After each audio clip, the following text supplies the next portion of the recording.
This is Geek Gab with your host, Dorrinal and me, Daddy Warpig. We are back, Geek Gab, for Saturday, July 18th, 2020. Dorrinal, how was your week? Dude, it's been an all right week. Just, I can't say that things have changed much around here. We're still in mostly stay-at-home social distancing business, so I'm mostly staying at home, but it's been 75 degrees and sunny all week on the Puget Sound, so I've enjoyed my walks to the park, and I've enjoyed my evenings playing role-playing games online. Does it get better than this? so much fun. That's it. That's my new dating profile. Loves long walks on the beach and evenings playing role-playing games. Games online. Yes! There it That is. will bring all the girlies running. Of course! I gotta shake them off with a stick. How about you? I am still recovering from the surgery. You sound in great spirits today, which is a contrast from last week, I might add. Yeah, I woke up, I was kind of dehydrated this morning, so I've been drinking water steadily, and then the 2 meals I've eaten so far, I had to make sure they were water heavy or liquid heavy. I had some broth, I had some sugar-free Jell-O. Both of those are liquid heavy, so I could hurry up and get some liquid into me before the show so my brain would be functional. Sounds like it's as functional as it ever gets. Yeah. Yeah. No, though, it hasn't been a bad week. I was dehydrated, but that's just, you drink water and you get better. I'm not trying to say it's been bad. I'm not trying to play, oh, poor me. No, it's been a good morning. I've been reading some Dresden this morning. Oh yeah, so good you had to keep reading. Not the one you think. No, I've been reading not side jobs, but short cases, which will come into play when we go to talk about peace talks. But before we do,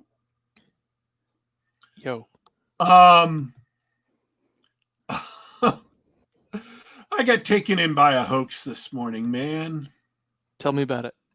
John Carmack, who you may know invented Doom. Mm-hmm. Genius. Posted something this day. So I want to talk about Windows.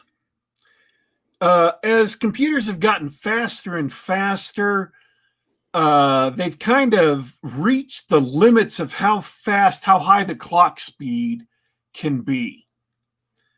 And Intel for a time was dodging that by deepening the pipeline in a processor, and then doing some other stuff, but we just really hit kind of the limit.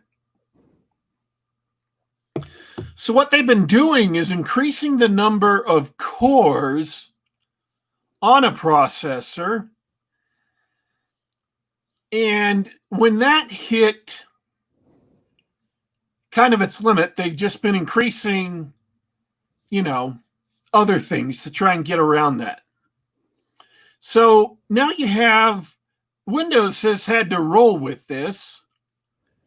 And in the task manager, you will have, in one part of it, a list of the cores, the physical processors in your computer. And they list them in a grid. If you have 4 physical cores, or even logical processors, if you have virtual processors for whatever reason, it'll give you a 2x2 grid. Or, 4x4, or so on. Well, some genius who was a scammer, but was also a genius, noticed that this grid kind of looked like pixels. Ooh, I think I see where this is going. And so they created, now what this grid is for is it lists the temperature of any individual processor, so you can see if any of them was overheating. And you would have the heat in a processor is more or less directly proportional to the amount of work that individual processor is doing. So if it's not doing any work, the task manager, or if it's doing very little, will show it as white. If it's doing some work, it'll be a light color. In this case, it's blue. This will be light blue. If it's doing more work, it'll be slightly darker blue. And if it's doing a lot of work, it'll be very dark blue. So now you have pixels, and you have ways of coloring those pixels according to the amount of work you're sending to the processor. Pause for sip. I have to take several sips while I'm talking because, as noted, I'm kind of dehydrated, and so my mouth dries out in an instant, especially when I'm talking. That's why my voice is rougher than it usually is. So let's connect the dots, DW. What does John Carmack have to do with this? Well, someone made a video where they made a program running Doom in the task master on the processors in the computer. That's lovely. And it's a beautiful thing to watch. I'll read his tweet. Someone noticed that when you have hundreds/thousands of cores in a supercomputer, the individual utilization boxes and task managers start to look like pixels. People started to make pictures by doing different amounts of work on specific processors. It escalated quickly.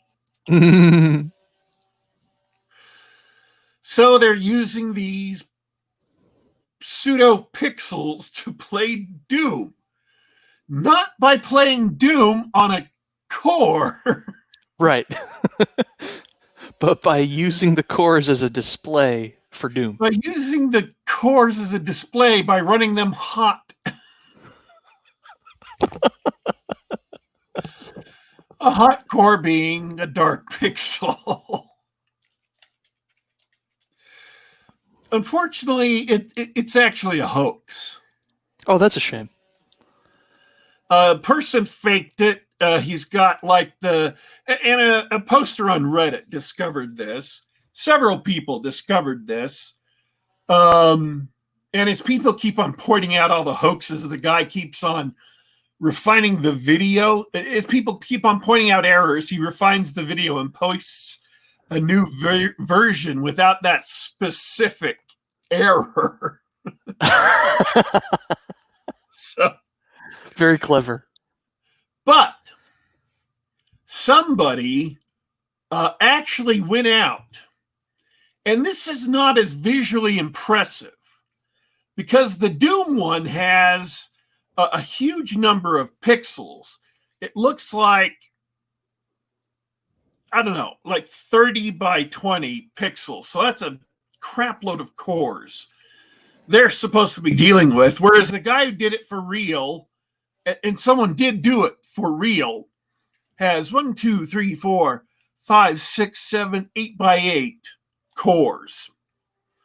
And what they did is they're playing a music video and then translating that into a very pixelated picture, but it is even more impressive because they did it for real. Wow. They coded a program that would translate this music video into a highly pixelated picture that is running as a display meant to show heat on individual cores on this computer. So, I got taken in by a hoax. That's the headline here.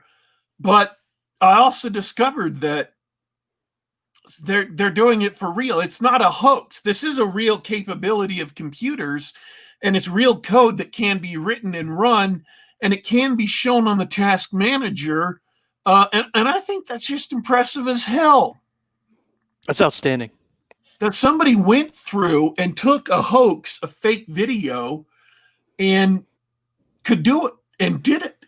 So, I'm giving applause to the programmer who made it a real thing. And that's the beauty of it. That's what made it such a good hoax. It's perfectly plausible that you could do something like that. That reminds me of a similar video. I wish to say that this is wholly original and amazing, but a similar video. Have you ever seen the oscilloscope playing Quake? Oh, yeah, that was awesome. Amazing. Absolutely amazing. Same idea. Go ahead and look that up on YouTube. Really funny to watch. We talked about that on the show once. Oh, yeah? I mean, we've had so many shows, they all kind of blur together. And by blur together, I mean it's mostly just me hearing the echo of your intro over and over and over again.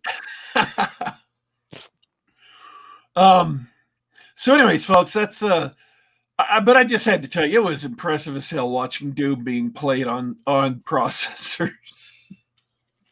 I'm really sad it was a hoax. I was so sad. I mean, I'm glad somebody told me before I went on the show. Really glad somebody reached out and said, "No, this isn't real Warpig," and I'm like, "Damn it!"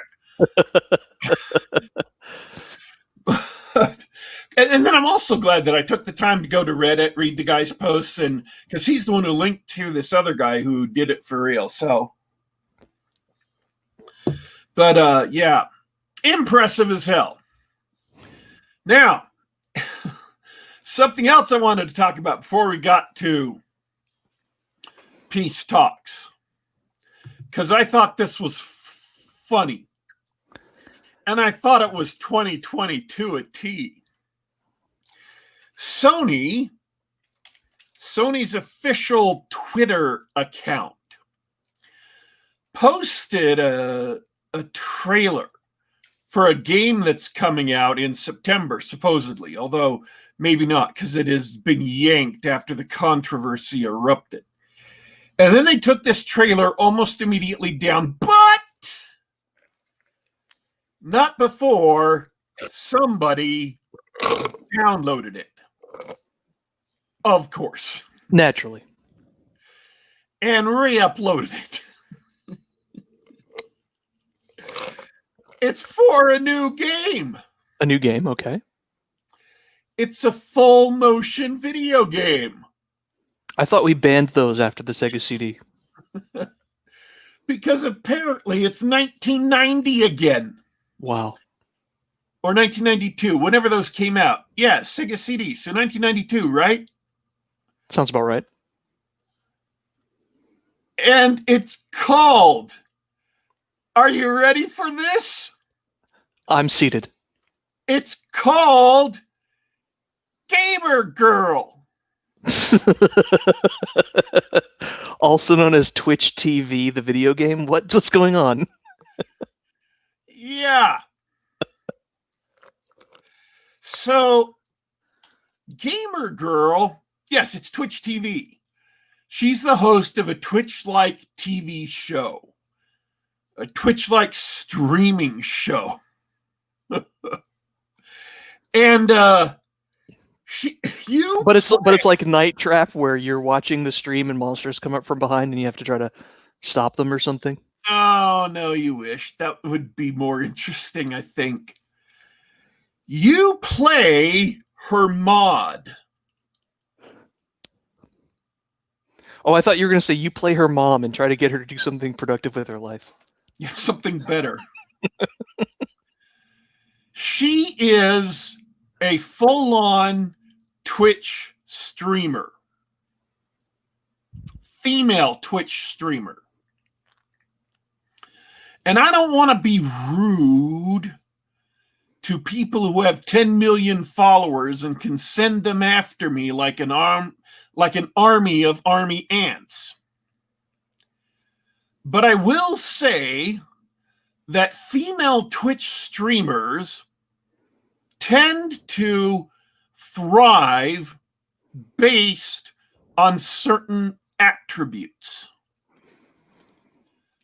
that they do not hide their candle under a bushel when it comes to these attributes. If you understand what I'm saying. Yes. There's very strong attributes that can earn you a rise in popularity. Some people are naturally gifted with those attributes. Some people to pay to enhance them. But of the most popular Twitch streamers, either you are very good at the games you play, or you are very entertaining, or you just have a natural aptitude at the business, which, as I said, either comes naturally or you can pay to have enhanced. Now, all I'm saying is whoever made this game, they had certain intentions that they have expressed, but they didn't let their intentions get in the way of realistically depicting what many, not all. If you're a fan of female Twitch streamers, I'm not talking about the one you specifically are a fan of. They did not let that get in the way of a realistic depiction of female Twitch streamers, generally speaking. In one scene, she is dressed in panties and a crop top because that doesn't remind me of any Twitch stream I've seen. Maybe I've been watching the wrong Twitch streams. I have heard tell that this has happened before. Okay. And Twitch has adjusted their policies to technically outlaw things like this. Mm-hmm. Man, I hate trying to be all polite. Be all polite. They're showing off the goods, and Twitch had said, "Yeah, no, let's cut that out," which sort of works. And they sort of enforce it. Sort of, mostly, kinda. Mostly, if you're small, getting less enforcey as you get bigger and bigger. Mm. And so, yeah, and everybody's figured out where the line is, and they lower everything to that line, and it's all good. Yeah. So there's a bunch of bad people in the stream making comments. There's commenters on the stream. And you're supposed to identify bad people and take them out. But then she has a GoPro and she gets out into the real world and wanders around with her GoPro streaming in from the real world. And she turns to you and asks you for advice as she goes wandering around the real world. But obsessed fans, those bad and evil obsessed fans who are gamers, some of them go after her in the real world, but you don't know that at the beginning. And she asks you for advice. Oh, should I go alone? Should I to this dangerous spot to see if my friend is okay? Should I go on a date with this hot chick who likes me and I kind of like her? It's like you choose your own adventure, only she's asking you for advice because that's a totally normal thing to do. That happens every day on Twitch. Yeah, it's exactly what gamer girl streams are like. What is going on here?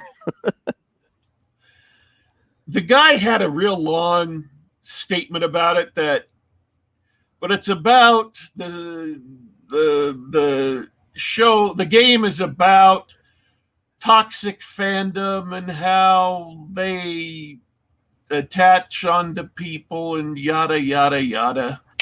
Oh, I see. So yeah, it's hilarious. That even that concept should have been stillborn in the corporate office somewhere. What a horrible idea. And I hate to say this could actually have been a great game. Done tongue in cheek, maybe? No, I mean, if you did it like as a horror game. That's what I thought. I thought it was going to be Night Trap.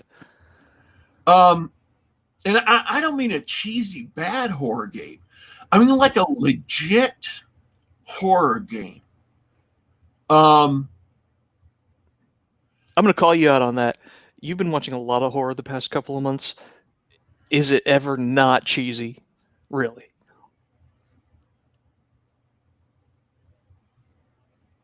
We did it. Got him. If you like horror, horror's not cheesy. If you don't like horror, if you find horror ridiculous, all horror is cheesy. Oh, put me in that category. So yeah, I mean, if you don't like horror, all horror is cheesy. I like horror. But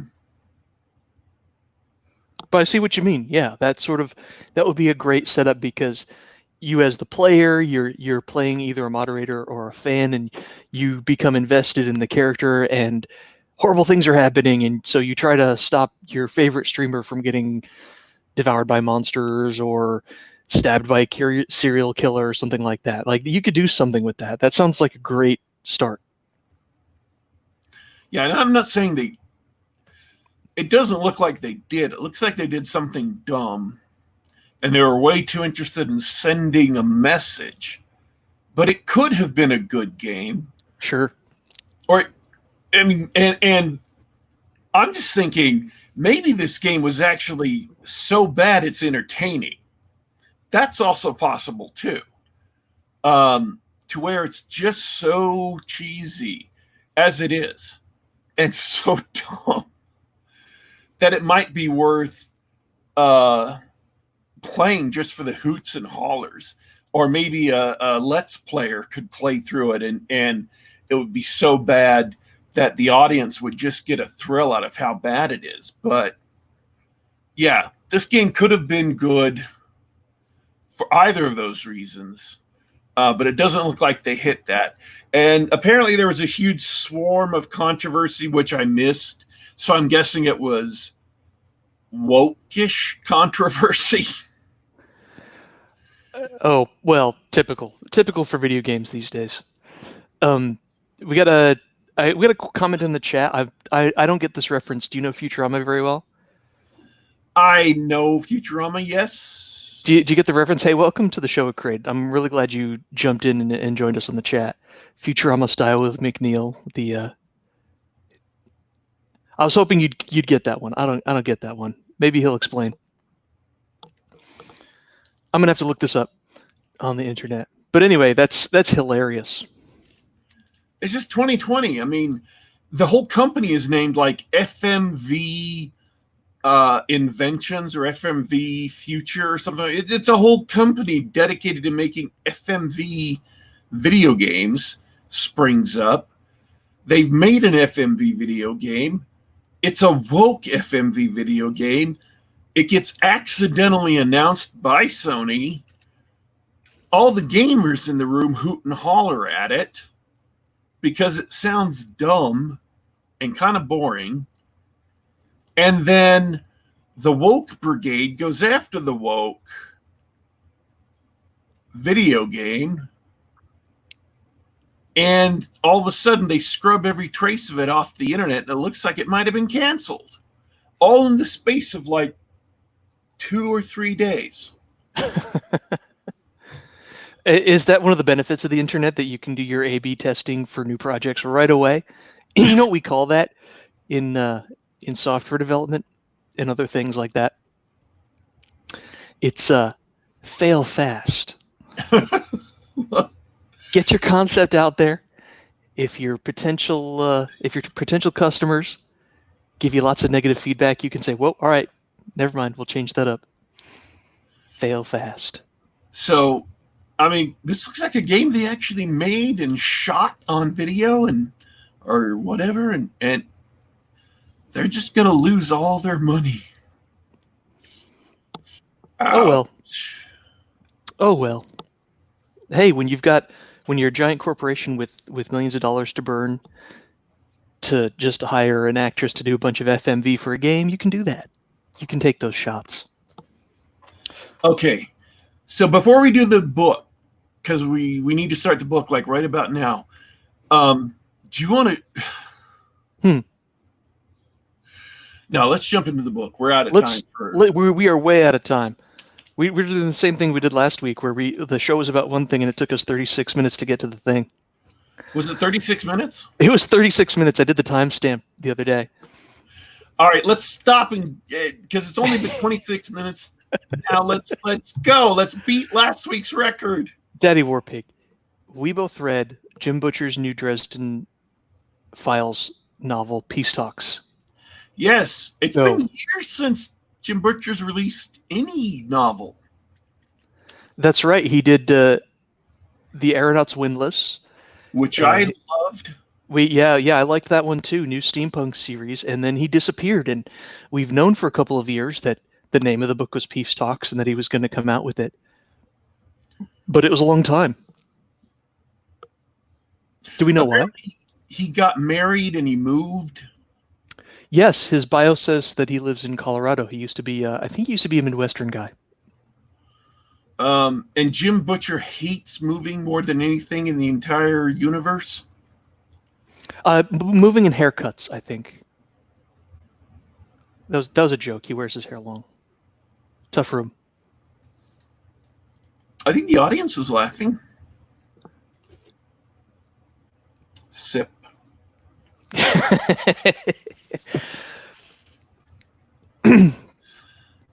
So tell me about it. What do you think? Well,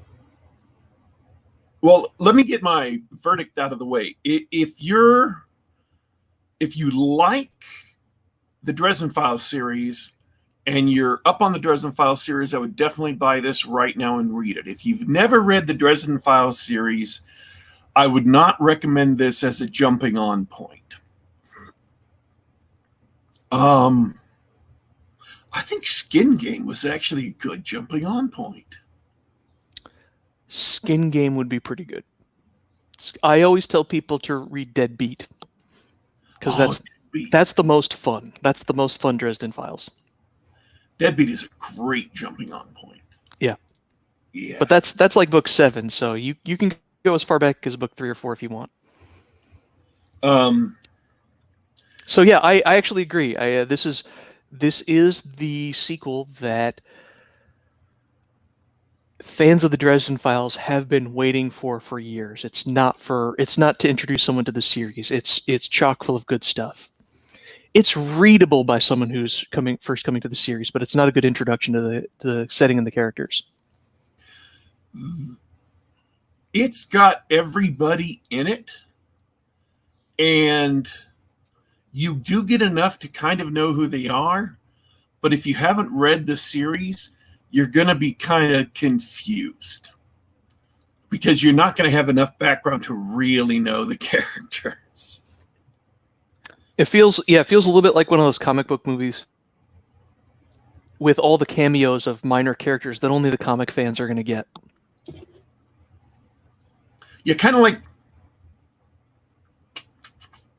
it. I don't want to say Infinity War because that gives kind of a misimpression of the book, but it's kind of. Unlike the Avengers movies, this is good. It is okay. So what I'm saying is, this is a good book. It's an enjoyable book. It's got a lot of great stuff in it.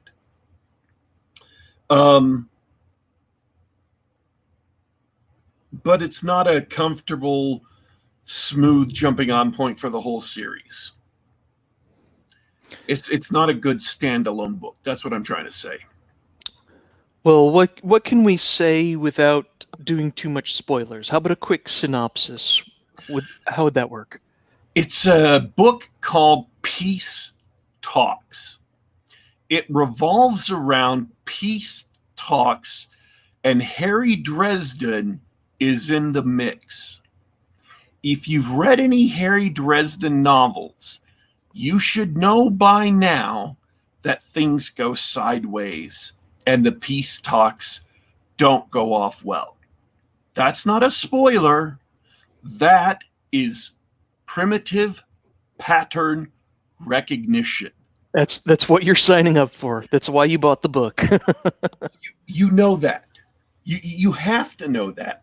It's Harry Dresden. And it's a book. Things aren't going to go well. If the peace talks went well, it wouldn't be the subject of a book. It'd be the subject of a one-liner throwaway comment that happened in between books. Okay, folks? I hope I'm not disappointing you. I hope I'm not giving anything away here. Harry's involved. It's a story. The peace talks. There's some complications. Complications ensue.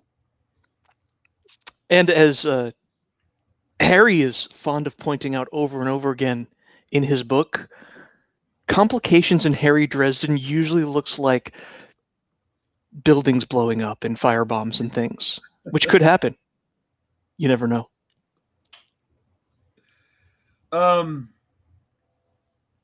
Yeah, I guess I'm titchy about spoilers that aren't really spoilers. You know? Yeah, no, it's fine. Definitely, that's it. The background, there's a word for it, but the meta plot's like a premise. The premise. Thank you. The premise. Yeah, you've got these peace talks, and all the action revolves around this thing.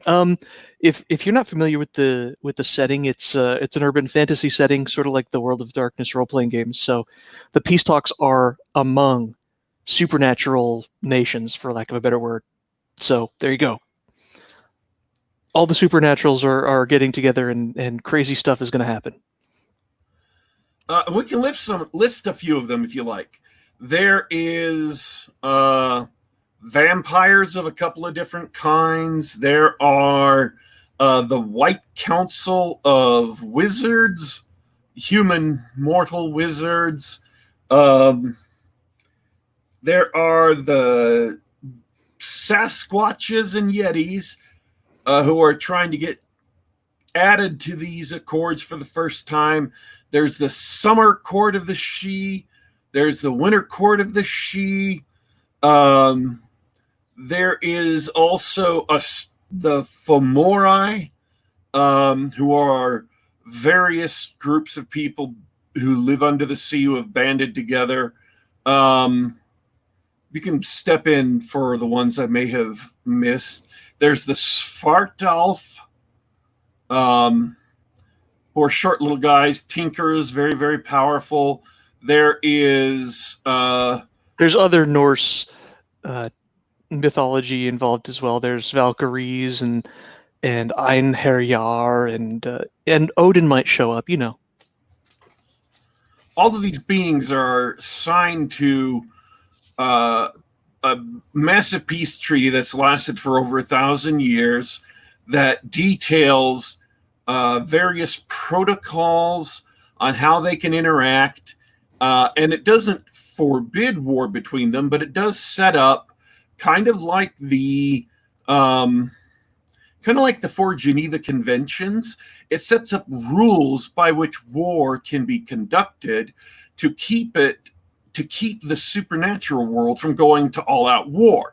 Because if the supernatural world goes to all-out war, it's going to spill over into the mortal world. And once mortals get roused, once they're fully aware of the supernatural world, they can deploy they outnumber the supernatural world by, hundreds of thousands to one, and they have nukes. And nukes trump magic most of the time. And so it'll be a slaughter. And so they want to keep from being noticed by mortals. And so they have these accords that keep the peace outside of specifically prescribed means by which wars can be declared and started and conducted. So there are all of these signatories are showing up to have new signatories added to these accords and to negotiate some additional terms under them. How was that? Thorough. Yeah, it's a great background. If you've been following the series, that puts our lovable main character in a precarious position, full of conflicts of interest, and so he gets to be the center of attention, which is great. What can I say about the book itself? I think Jim Butcher has really turned in an enjoyable read, because one of the hallmarks of the Dresden series is it's written in first person from Harry Dresden's perspective, and he's a great, likable narrator. It is simply fun to hang out with Harry as he tries to uncover all the nefarious plots and get himself into trouble and make poor decisions with his life that get him and his friends in even more trouble. It's, for lack of a better word, I said it's fun. I think it does the trick. I am really glad to be able to get back to Harry Dresden after so many years. And let me step in for a bit. There was an anthology released since the last Harry Dresden novel of a bunch of stories that Jim Butcher wrote and appeared in various books. And the anthology, which I mentioned at the start of the show, is Short Cases. It is not necessary for reading this novel. However, a great many things that might puzzle you about this novel are explained in the stories in Short Cases. For example, in the beginning of the novel, Harry Dresden, and this is not a spoiler because it's literally the first words on the first page. Not a spoiler. That doesn't count. Harry Dresden is living in Molly Carpenter's apartment at the Svartalf building in Chicago.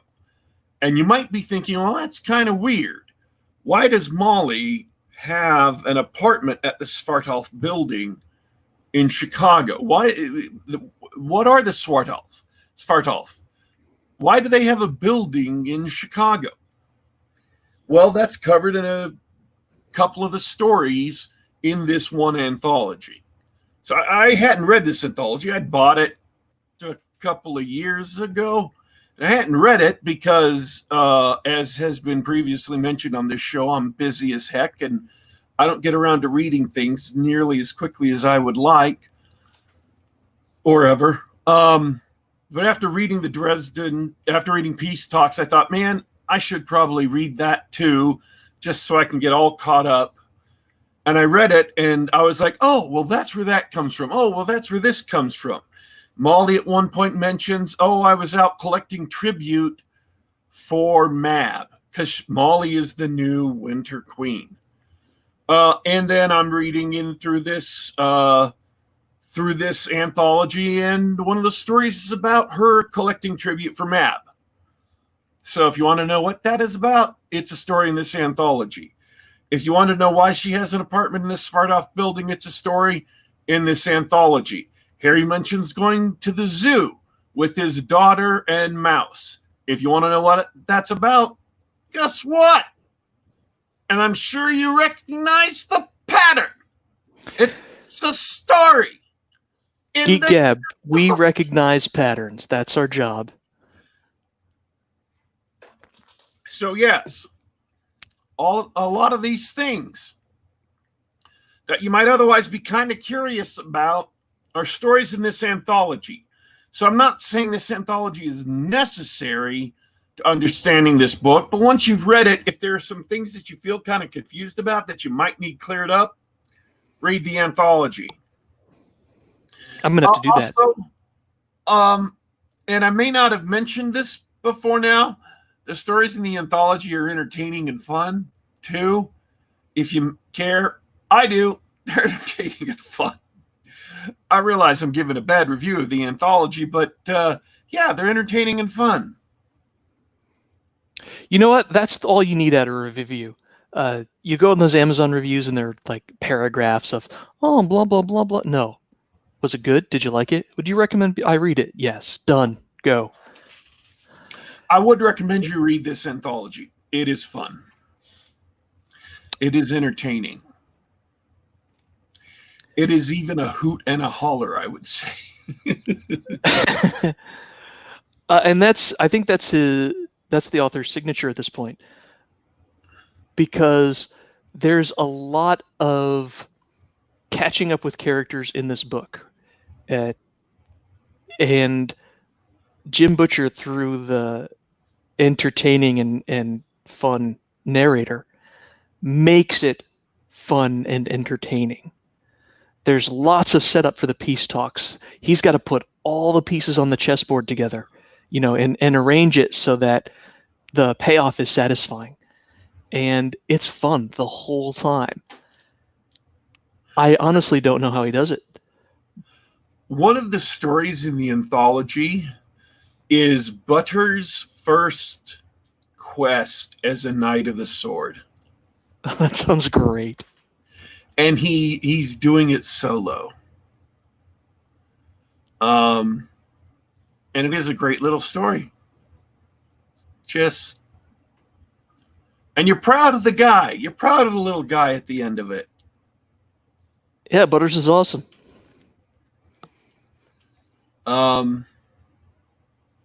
So yeah. We have... Oh, this is not a spoiler per se, but you should know, if you haven't read the book, it ends on a cliffhanger, leaving you waiting for the sequel. But the sequel is called Battlegrounds.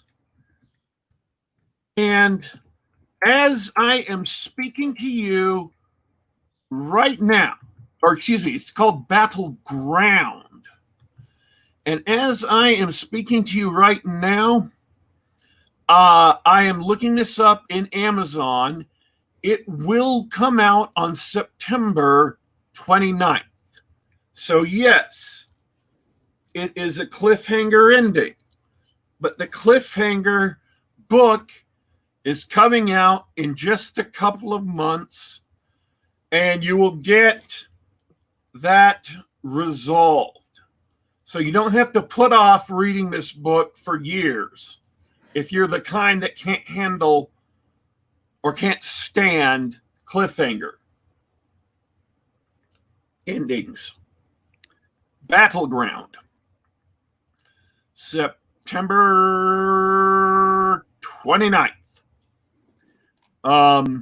Looking forward to it. I really enjoyed Peace Talks. I just looked it up on Amazon as I was talking, and apparently I pre-ordered the item on April 25th. So that would have been the day I found out it existed. So I'm a sucker for the Dresden Files. What you gonna do? I pre-ordered this book, even though it was $16 an ebook. My goodness. All kinds of people are going to be upset. They're going to be like, how could you do that? That's It's highway robbery. You're giving yourselves over to the slave whip of trad pub. And I'm like, you know what? In this case, I don't care. I think everybody has an exception for a particular entertainer or author. They're willing to pay top dollar for his work. I think Jim Butcher's earned it. It's worth it for me. I don't care. I don't buy trad pub authors. In fact, I don't.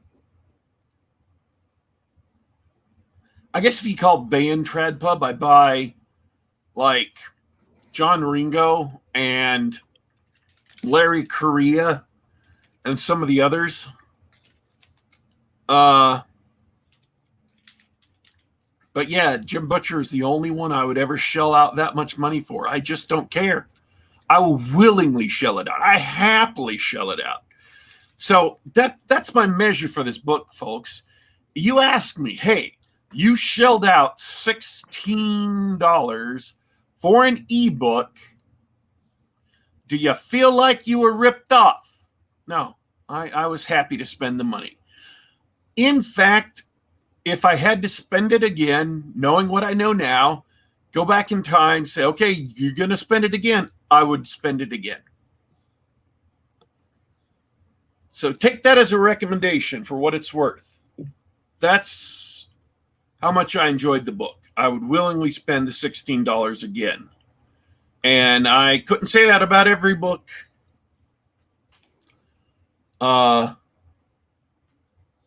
So, yeah.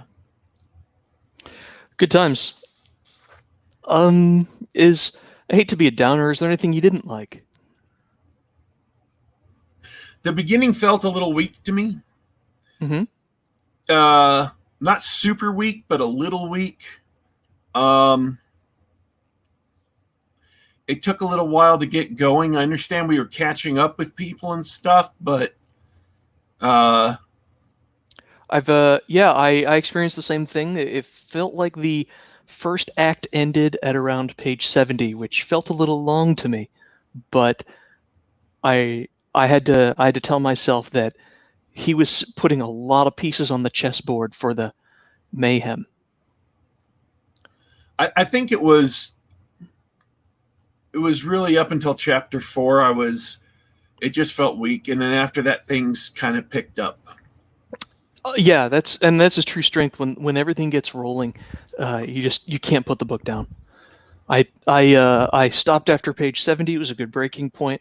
Went and got some dinner, and then the next day I picked it up, and I couldn't put it down for the rest of the book. Outstanding. I got an email. I don't know why. I checked my email literally 4 minutes after Amazon sent me the email saying it was available. And I looked at my Kindle app and it was downloading, but I had to go to bed. Absolutely had to go to bed right then. But I woke up in the morning, got my breakfast, started reading the book, and I just read the book straight through. That's all I did that morning. Wow. It was fun. It was good. There's one other thing I will caution prospective readers. If you've been listening this long and you're not a fan of Jim Butcher, or you don't know if you're a fan of Jim Butcher, this book and the last few Dresden Files books have been pretty heavy with pop culture references. The Dresden Files isn't a series that is going to stand the test of time as classics.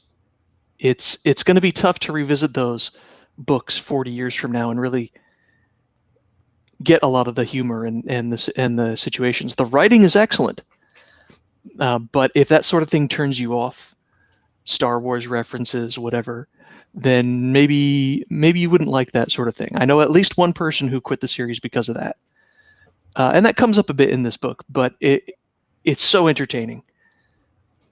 I enjoyed it, but I know that might turn someone off. That's the only bad thing I have to say about it. Okay, we've been treading water, waiting for the big red sign. Big red sign. Is it big red sign time? Let's do it. Okay, folks, we're going to give you a couple of minutes to, if you're listening to this in your car or if you're across the kitchen or, doing something else, we're going to start talking spoilers. And then I'm going to get into my surmises from the book. That is not exactly a spoiler, but it is some things that happen in the book that I've got some theories on we're going to talk about. So if you haven't read the book and you want to read the book and you don't want any of the details given away, which, by the way, in this case, you shouldn't want the book to be given away. That's just my advice. You may care about that. You may not. That's fine. We're going to be talking spoilers for the rest of the show. And the reason why I'm doing this long intro to spoilers is I have been made aware that sometimes people need time to run and turn the show off so that they don't get spoiled. So we're giving you a nice, healthy, long time to get up and get out and come back to the show later after you've read the book so you can participate in the discussion, maybe leave comments on the YouTube video or whatever. So once again, we're talking spoilers from here on in. I've given this book a high recommend if you have read a lot of the Dresden Files. If you haven't read the Dresden Files, go check out Deadbeat or Skin Game. Both of those are good introductions to the series for new readers. And I would say Deadbeat is the best. Deadbeat really is the best. That's a great call on John's part. So after talking about the book in sort of general, vague, generic terms, spoilers ahoy. I think it was healthy enough. That was almost 2 minutes. You good? Okay.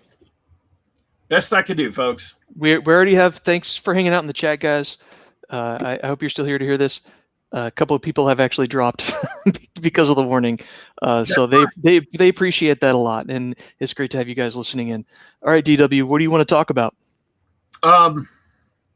So spoilers. Okay, I don't know if you guys, anybody remaining who has, read the book,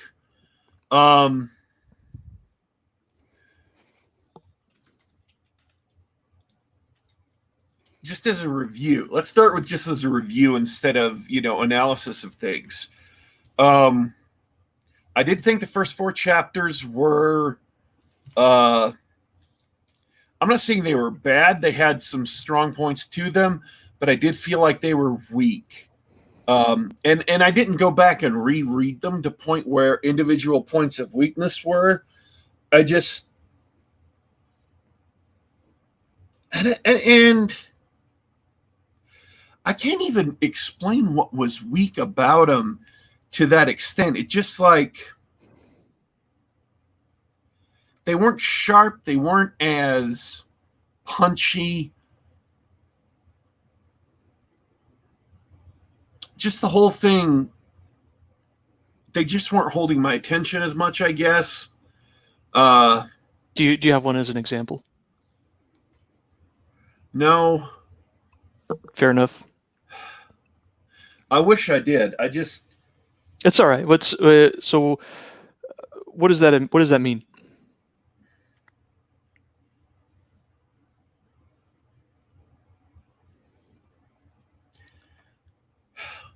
I'm gonna have to do some hard thinking about this and come back later. I may have to. So this is the kind of thing that, like in a week or a week and a half, I'm gonna have a solid answer, but we never get to discuss it on the show because, it's past. It's not topical anymore. So I will know for a fact what this means in like a week and a half, 2 weeks or something, but they just felt weak. Like they weren't what it really felt like to me. And I'll be honest, this is what I was thinking, is like he was getting back up on the horse again, and he wasn't quite back up to his usual high standard of writing. He wasn't quite back to being Jim Butcher again. Like he had been away from it a while, and it wasn't quite Jim Butcher anymore.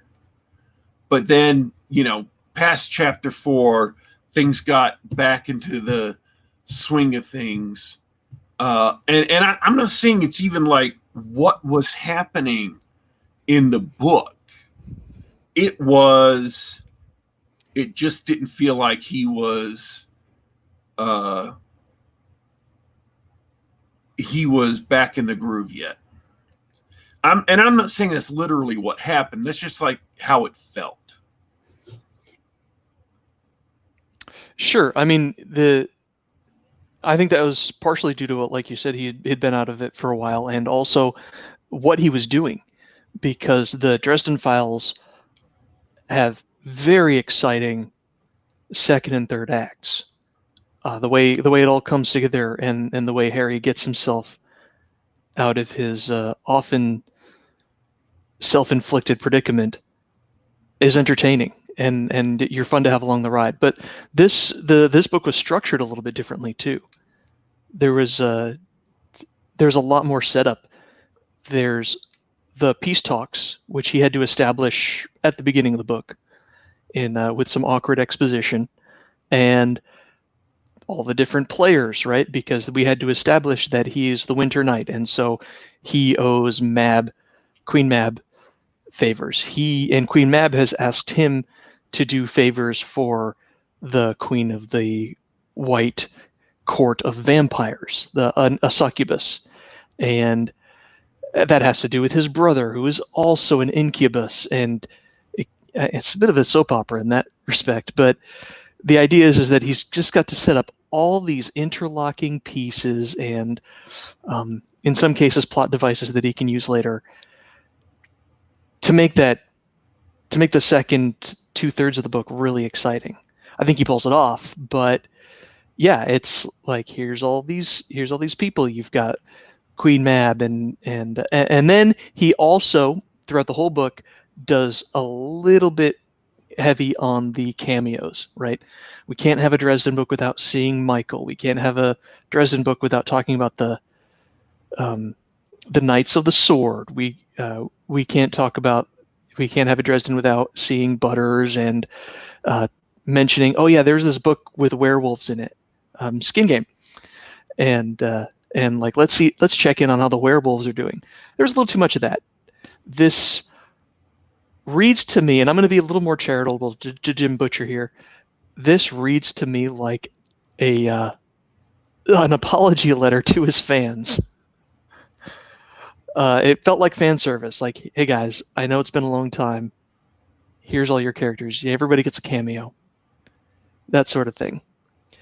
I think that's forgivable, but yeah, it dragged down the beginning of the book, and it took him a couple of chapters to get in stride.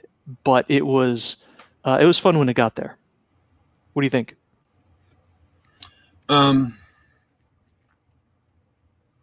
Yeah, it did have a lot of fan service in it. Yeah.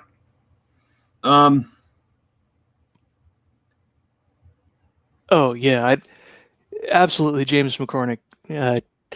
Michael's definitely a fan favorite and the best non-wizard character in the book, in the whole series. Everybody loves Michael. Did James just tune in? Sounds like it. He must have missed the 2-minute spoiler warning, which can't be helped. If you missed the 2-minute spoiler warning, you were not warned. Sorry, we gave a spoiler warning. We're in the last little bit of the show, so we're doing spoilers. So if you don't want to be spoilerized, we didn't actually spoil too much, but yeah, we talked a little bit more about the characters and what was involved in the plot.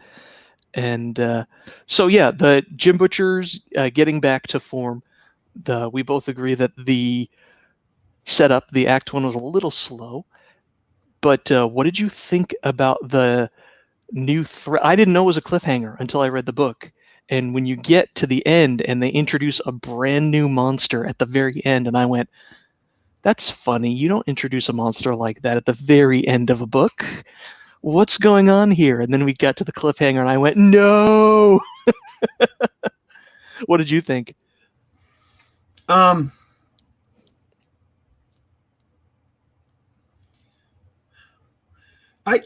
didn't really have an opinion on it. I kind of just accepted it. she wasn't on screen long enough to establish a real presence or a real villainy or a real sense of threat. He did establish the threat by warfing Queen Mab.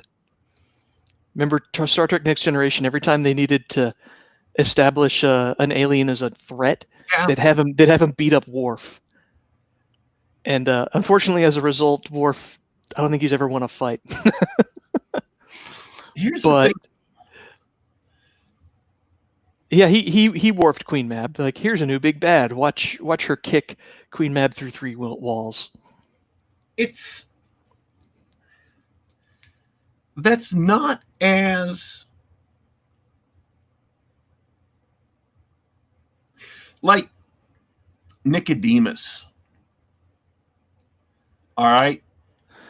Yeah. He didn't do much of anything, and he was established as a threat. You knew he was a bad guy. You knew he was bad. I was not. Yeah, she kicked Mab out, and that's, impressive and stuff. But it was a moment that came and went so quickly that it didn't really impress me as much as Nicodemus's introduction. Especially because we as an audience were all distracted during that event. It was not as impressive as it could have been. And so the threat wasn't as established as it could have been. I'm not saying he should have written it differently or should have changed the plot or anything. I'm just saying that he has had more effective villain introductions. And I'm sure she's really actually big and bad. And I'm sure she's got loads and loads and loads of, her henchmen behind her. But I'm pretty sure I'm not going to be real impressed with her until Battleground comes out. And maybe that's unfair, and maybe that's unwise, but that's just, she didn't impress me. Sure. Yeah, same here. I was a little surprised that, like I said, I was very surprised to see a new big bad introduced right at the end. Not knowing that there was, I was a little concerned because I didn't know it would be a cliffhanger, but as soon as it became evident that it was going to be a cliffhanger, which when you're reading the paper version, the hardcover, you can actually tell it's a cliffhanger because you're running out of pages. It would have been more impressive if she had done something to Mab, and then Mab had struck back, with all the power of winter, and then, instead of just tossing Mab. Well, no, you make a good point, because for the other villains, he talks a lot and has established the terrible things that they do, but Mab's power has manifested itself in her minions and the mental and psychological torture she puts people like Harry and Molly through, that she doesn't have the same sort of menace. In other words, there's a lot of tell and less show with Mab than with the other villains of the series. Does that make sense? Yeah. If there had been a little back and forth where we saw Mab and her do impressive things, and then, she tossed Mab all the way out of Chicago, that would have been impressive. I would have been like, wow. Seeing Mab unleash some of her full powers, that would have been cool. Been a little bit more impressive. Yeah, probably. I don't know. I'm not trying to nitpick. It didn't impress me as much as maybe it should have. Um, so Well, what can I say? I mean, let me turn this around on you. Would, and I think we're onto something here. Would this story have been good or interesting if a lesser author had written it? no, This is the plot wasn't great. It was something to hang a Harry Dresden story on. the plot was a repeat of Skin Game. Is that so? Huh. Because what was Skin Game? You got me. Skin Game was Nick turning in a favor to get Harry to help him break into a place and steal something. Okay.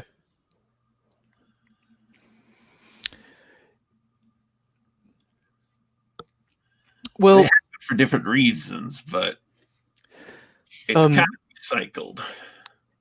I'll tell you what I expected from the setup. The setup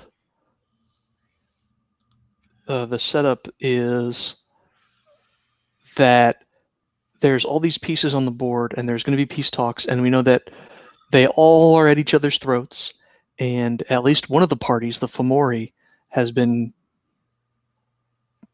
waging war on mortals, and so they're a big fucking problem, right? Yeah. And the way that Harry's got his multiple conflicts of interest, he's literally got a compulsion to assist the White Court vampires. His brother, who is a White Court vampire, is actually in prison about to be executed for an assassination attempt. They never really satisfactorily explain why he did it. I've got a theory. Anyway, all these things are putting together, and I think that's what made the ending a bit of a head scratcher for me, because I thought I was reading the setup to a Guy Ritchie film, like Lock, Stock, and Two Smoking Barrels or Snatch, when all the balls he's set into motion are rolling together, and the camera's focused on the impact site, and let's see what happens when they all collide, right? Yeah, they don't collide. Right. The peace talks happen, the parties collide. There's a few incidents and a lot of animosity, but they don't collide, and instead an external threat comes in, brought in by the Fomori. I mean, it is one of the parties, but the party that we knew was going to cause trouble, right? Brought in by one of the parties, and boom, sets up the next book. Here we go. I was hoping for more of chaos and I wanted the supernatural accords to explode or implode, or that's what I was expecting. Which is fine, because the author probably wants his setting to be around for future books. But there's also he also hinted at the other existential threat, the external threat that the Winter Fae are charged with defending, which is the only reason anybody puts up with them. Which was hinted at a couple times in the book. He was attacked by monsters from the outside.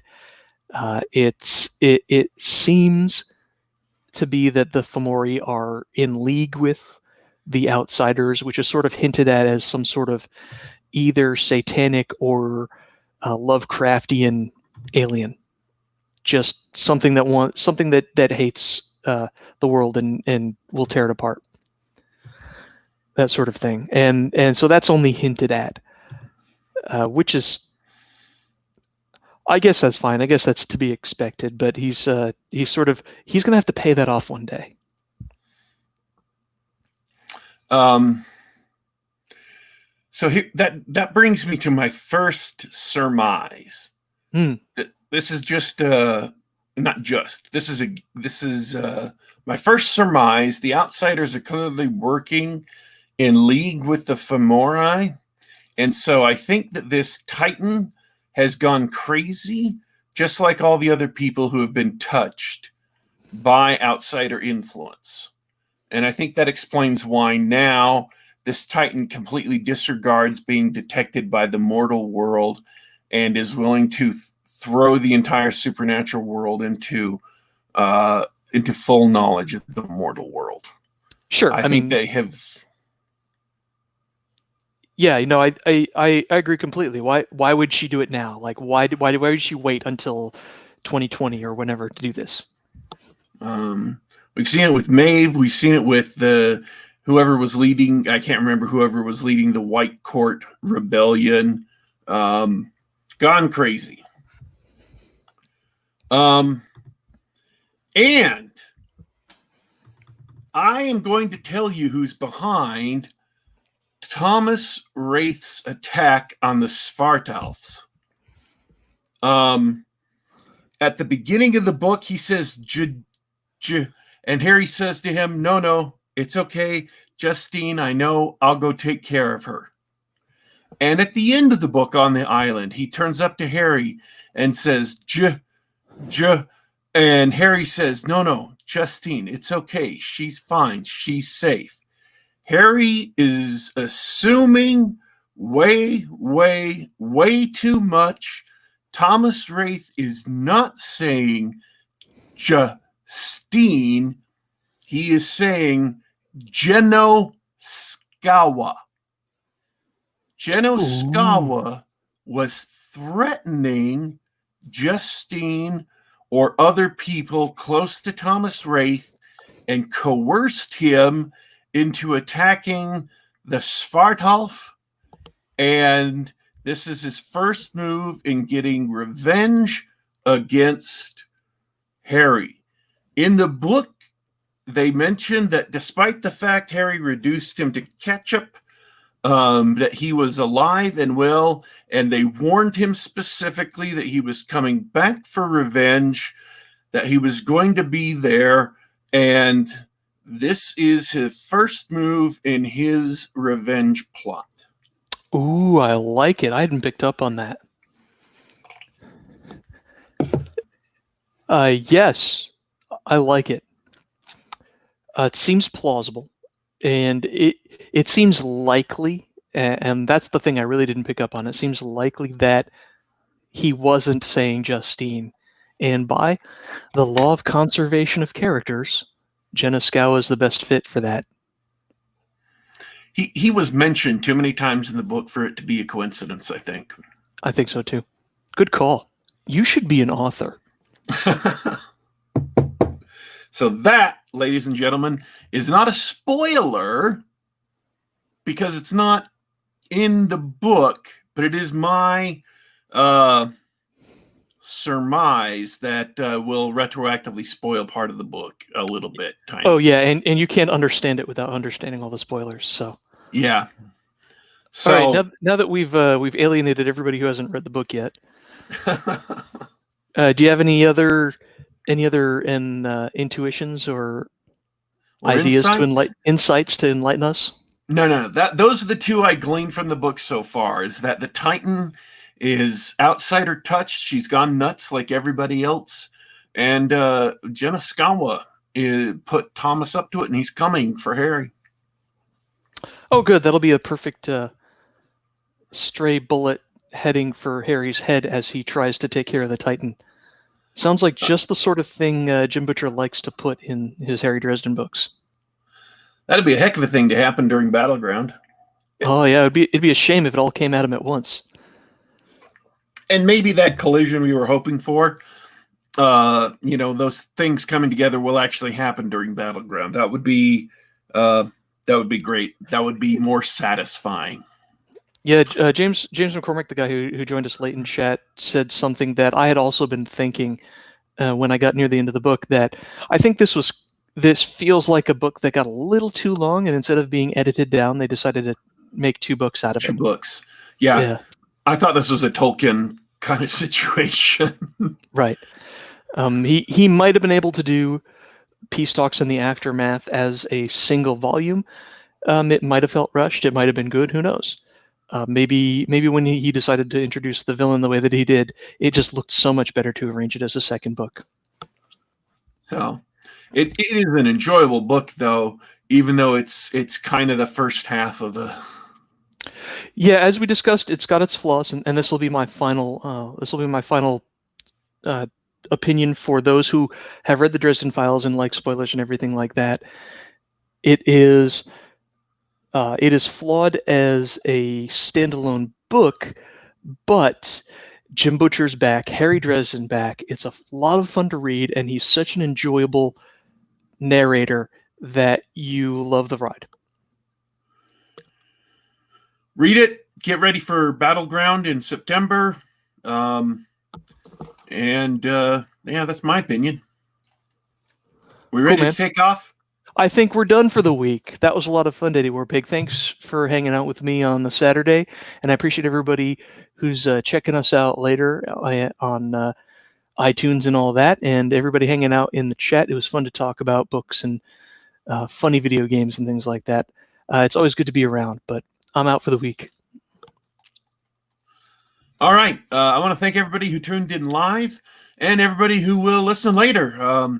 We are available on SoundCloud.com. We're available on the Google Play Store, and we are available on the Apple iTunes Store. You can subscribe and listen to us on the device of your choice. And, of course, we're available on YouTube.com/Geek Gab. That's YouTube.com/Geek Gab. We are, Geek Gab is signing out for today. But don't you worry. Don't you fret. We will be back.